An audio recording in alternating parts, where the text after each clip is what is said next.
भगवते वासुदेवाय नमः। प्रणाम भक्तों, आज हम सुनेंगे वैशाख मास का महात्म्य। प्रणाम भक्तों, आज हम सुनेंगे वैशाख मास का संपूर्ण महात्म्य, जिसे सुनने मात्र से मोक्ष की प्राप्ति होती है। वैशाख भारतीय काल गणना के अनुसार वर्ष का दूसरा माह है। इस माह को एक पवित्र माह के रूप में माना जाता है, जिसका संबंध देव अवतारों और धार्मिक परंपराओं से है। शाखा नक्षत्र से संबंध होने के कारण इसको वैशाख कहा जाता है। इस महीने में धन प्राप्ति और पुण्य प्राप्ति के तमाम अवसर आते हैं।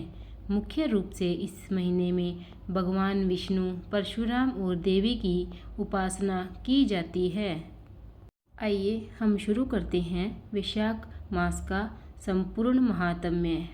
सूत जी कहते हैं, महात्मा नारद के वचन सुनकर राजर्षि अम्बरीश ने विस्मित होकर कहा, महामुनि, आप मार्गशीर्ष आदि पवित्र महीनों को छोड़कर वैशाख मास की ही इतनी प्रशंसा क्यों करते हैं? उसी को सब मासों में श्रेष्ठ क्यों बतलाते हैं? यदि माधव मास सबसे श्रेष्ठ है और भगवान लक्ष्मीपति को अधिक प्रिय है, तो उस समय स्नान करने की क्या विधि है? वैशाख मास में किस वस्तु का दान, कौन सी तपस्या तथा किस देवता का पूजन करना चाहिए? कृपया निधि उस समय किए जाने वाले पुण्य कर्म का आप मुझे उपदेश दीजिए। सद्गुरु के मुख से उपदेश की प्राप्ति दुर्लभ होती है। उत्तम देश और काल का मिलना भी बड़ा कठिन होता है। राज्य प्राप्ति आदि दूसरे कोई भी भाव हमारे हृदय को इतनी शीतलता नहीं प्रदान करते जितनी कि आपका यह समागम। नारद जी ने कहा, राजन सुनो, मैं संसार के हित के लिए तुमसे माधव मास की विधि का वर्णन करता हूँ। जैसा कि पूर्व काल में ब्रह्मा जी ने बतलाया था, पहले तो जीव का भारतवर्ष में जन्म होना ही दुर्लभ है। उससे भी अधिक दुर्लभ है यहाँ मनुष्य की योनि में जन्म। मनुष्य होने पर भी अपने अपने धर्म के पालन में प्रवृत्ति होनी तो और भी कठिन है। उससे भी अत्यंत दुर्लभ है भगवान वासुदेव में भक्ति, और उसके होने पर भी माधव मास में स्नान आदि का सुयोग मिलना तो और भी कठिन है। माधव मास माधव लक्ष्मीपति को बहुत प्रिय है। माधव वैशाख मास को पाकर जो विधि पूर्वक स्नान, दान तथा जप आदि का अनुष्ठान करते हैं, वे ही मनुष्य धन एवं कृतकृत्य है। उनके दर्शन मात्र से पापियों के भी पाप दूर हो जाते हैं और वे भगवान से भावित होकर धर्माचरण के अभिलाषी बन जाते हैं। वैशाख मास के जो एकादशी से लेकर पूर्णिमा तक अंतिम 5 दिन हैं, वे समूचे महीने के समान महत्व रखते हैं। राजेंद्र, जिन लोगों ने वैशाख मास में भली भांति के उपचारों द्वारा मधु दैत्य के मारने वाले भगवान लक्ष्मीपति का पूजन कर लिया, उन्होंने अपने जन्म का फल पा लिया। भला कौन सी ऐसी अत्यंत दुर्लभ वस्तु है जो वैशाख के स्नान तथा विधि पूर्वक भगवान के पूजन से नहीं प्राप्त होती? जिन्होंने दान, होम, जप, तीर्थ में प्राण त्याग तथा संपूर्ण पापों का नाश करने वाले भगवान श्री नारायण का ध्यान नहीं किया, उन मनुष्यों का जन्म इस संसार में व्यर्थ ही समझना चाहिए। जो धन के रहते हुए भी कंजूसी करते हैं, दान आदि किए बिना ही मर जाते हैं, उनका धन व्यर्थ है। राजन, उत्तम कुल में जन्म, अच्छी मृत्यु, श्रेष्ठ भोग, सुख सदा दान करने में अधिक प्रसन्नता, उदारता तथा उत्तम धैर्य ये सब कुछ भगवान श्री विष्णु की कृपा से ही प्राप्त होते हैं। महात्मा नारायण के अनुग्रह से ही मनोवांछित सिद्धियां मिलती है।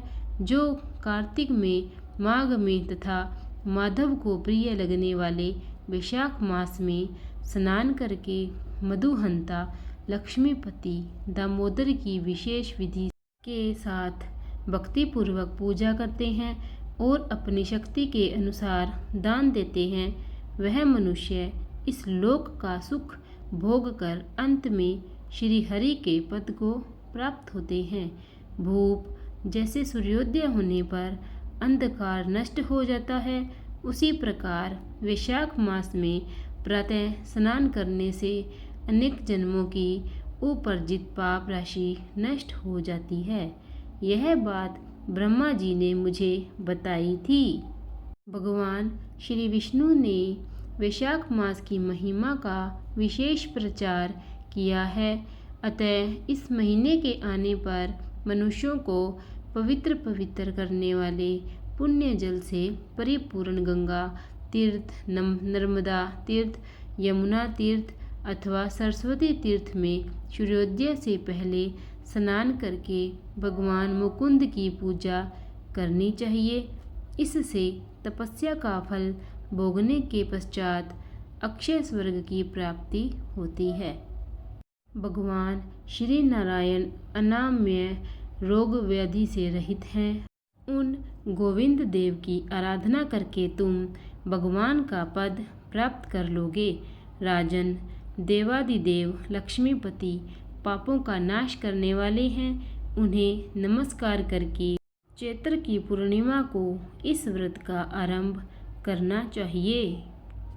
व्रत लेने वाला पुरुष नियमों का पालन करे, शक्ति के अनुसार कुछ दान दे, बिना अन्न का फलाहार भोजन करे, भूमि पर सोए, ब्रह्मचर्य व्रत में दृढ़तापूर्वक स्थित रहे और हृदय में भगवान श्री नारायण का ध्यान करते हुए कुछ आदि तपस्याओं के द्वारा शरीर को सुखाए। इस प्रकार नियम से रहकर जब वैशाख की पूर्णिमा आए, उस दिन मधु तथा तिल आदि का दान करें। श्रेष्ठ ब्राह्मणों को भक्तिपूर्वक भोजन कराएं, उन्हें दक्षिणा सहित धेनु दान दें तथा वैशाख स्नान के व्रत में जो कुछ त्रुटि हुई हो उसकी पूर्णता के लिए ब्राह्मणों से प्रार्थना करें। भूपाल, जिस प्रकार लक्ष्मी जी जगदीश्वर माधव की प्रिय है, उसी प्रकार माधव मास भी मधुसूदन को बहुत प्रिय है। इस तरह उपयुक्त नियमों के पालन पूर्वक 12 वर्षों तक वैशाख स्नान करके अंत में मधुसूदन की प्रसन्नता के लिए अपनी शक्ति के अनुसार व्रत का उद्यापन करें। अम्बरीश, पूर्व काल में ब्रह्मा जी के मुख से मैंने जो कुछ सुना था वह सब वैशाख मास का महात्म्य तुम्हें बता दिया। अम्बरीश ने पूछा, मुने, स्नान में परिश्रम तो बहुत थोड़ा है, फिर भी उससे अत्यंत दुर्लभ फल की प्राप्ति होती है। मुझे इस पर विश्वास क्यों नहीं होता? मुझे मोह क्यों हो रहा है? नारद जी ने कहा, राजन, तुम्हारा संदेह ठीक है। थोड़े से परिश्रम के द्वारा महान फल की प्राप्ति असंभव सी बात है। तथापि इस पर विश्वास करो, क्योंकि यह ब्रह्मा जी की बताई हुई बात है। धर्म की गति सूक्ष्म होती है, उसे समझने में बड़े बड़े पुरुषों को भी कठिनाई होती है। श्री हरि की शक्ति अचिंत्य है, उनकी कृति में विद्वानों को भी मोह हो जाता है। विश्वामित्र आदि क्षत्रिय थे, किंतु धर्म का अधिक अनुष्ठान करने के कारण वे ब्राह्मणत्व को प्राप्त हो गए। अतः धर्म की गति अत्यंत सूक्ष्म है। भूपाल, तुमने सुना होगा, अजिमल अपनी धर्म पत्नी का परित्याग करके सदा पाप के मार्ग पर ही चलता था। तथापि मृत्यु के समय उसने केवल पुत्र के स्नेहवश नारायण कहकर पुकारा। पुत्र का चिंतन करके नारायण का नाम लिया, किंतु इतने से ही उसको अत्यंत दुर्लभ पद की प्राप्ति हुई। जैसे अनिच्छापूर्वक भी यदि आग का स्पर्श किया जाए तो वह शरीर को जलाती ही है, उसी प्रकार किसी दूसरे निमित्त से भी यदि श्री गोविंद का नामोच्चारण किया जाए तो वह पाप राशि को भस्म कर डालता है। जीव विचित्र है, जीवों की भावनाएं विचित्र है, कर्म विचित्र है तथा कर्मों की शक्तियाँ भी विचित्र है। शास्त्र में जिसका महान फल बताया गया हो वही कर्म महान है, फिर वह अल्प परिश्रम साध्य हो या अधिक परिश्रम साध्य। छोटी सी वस्तु से भी बड़ी से बड़ी वस्तु का नाश होता देखा जाता है। जरा सी चिंगारी से बोझ के बोझ तिनके स्वाह हो जाते हैं। जो श्री कृष्ण के भक्त हैं उनके अनजाने में किए हुए हजारों हत्याओं से युक्त भयंकर पातक तथा चोरी आदि पाप भी नष्ट हो जाते हैं। वीर जिसके हृदय में भगवान श्री विष्णु की भक्ति है, वह विद्वान पुरुष यदि थोड़ा सा भी पुण्य कार्य करता है तो वह अक्षय फल देने वाला होता है। अतः माधव मास में माधव की भक्ति पूर्वक आराधना करके मनुष्य अपनी मनोवांछित कामनाओं को प्राप्त कर लेता है। इस विषय में संदेह नहीं करना चाहिए। शास्त्रोक्त विधि से किया जाने वाला छोटे से छोटा कर्म क्यों न हो, उसके द्वारा बड़े से बड़े पाप का भी क्षय हो जाता है तथा उत्तम कर्म की वृद्धि होने लगती है। राजन, भाव तथा भक्ति दोनों की अधिकता से फल में अधिकता होती है। धर्म की गति सूक्ष्म है, वह कई प्रकारों से जानी जाती है। महाराज, जो भाव से हीन हैं, जिनके हृदय में उत्तम भाव एवं भगवान की भक्ति नहीं है, वह अच्छे देश तथा काल में जा जाकर जीवन भर पवित्र गंगा जल से नहाता और दान देता रहे तो भी कभी शुद्ध नहीं हो सकता। ऐसा मेरा विचार है। अतः अपने हृदय कमल में शुद्ध भाव की स्थापना करके वैशाख मास में प्रातः स्नान करने वाला जो विशुद्ध चित्त पुरुष भक्ति पूर्वक भगवान लक्ष्मीपति की पूजा करता है, उसके पुण्य का वर्णन करने की शक्ति मुझ में नहीं है। अतः भूपाल, तुम वैशाख मास के फल के विषय में विश्वास करो। छोटा सा शुभ कर्म भी सैकड़ों पाप कर्मों का नाश करने वाला होता है। जैसे हरि नाम के भय से राशि राशि पाप नष्ट हो जाते हैं, उसी प्रकार सूर्य के मेष राशि पर स्थित होने के समय प्रातः स्नान करने से तथा तीर्थ में भगवान की स्तुति करने से भी समस्त पापों का नाश हो जाता है।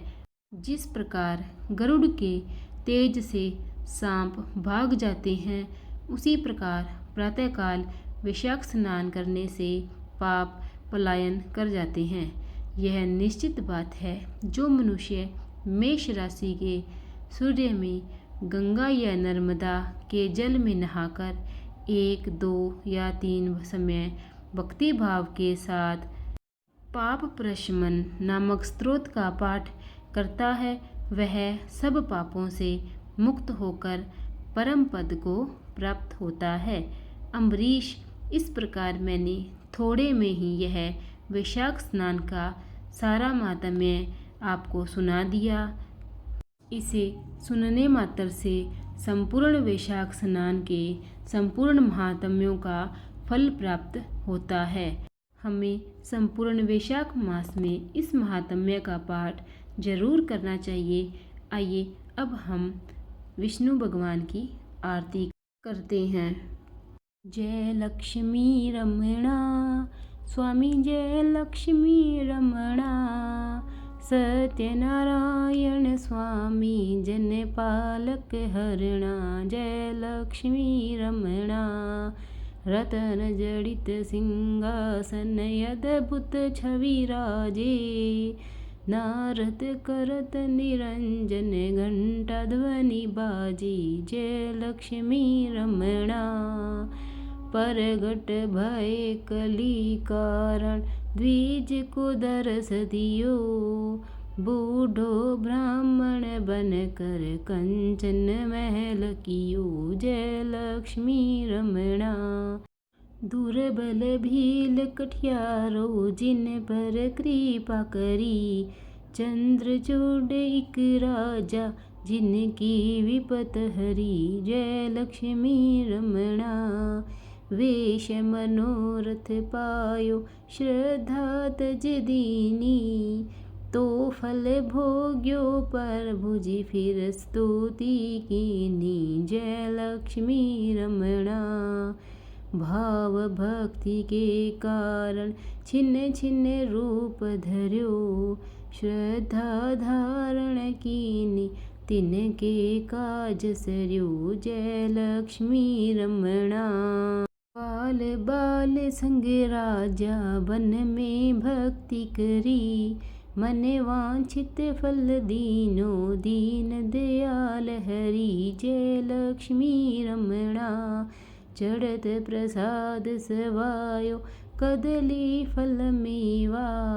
धूप दीप तुलसी से राजी सत्य देवा। जय लक्ष्मी रमणा। श्री सत्यनारायण जी की आरती जो कोई जन गावे। कहत शिवानंद स्वामी सुख संपत्ति पावे। जय लक्ष्मी रमणा। जय लक्ष्मी रमणा। जय लक्ष्मी रमणा।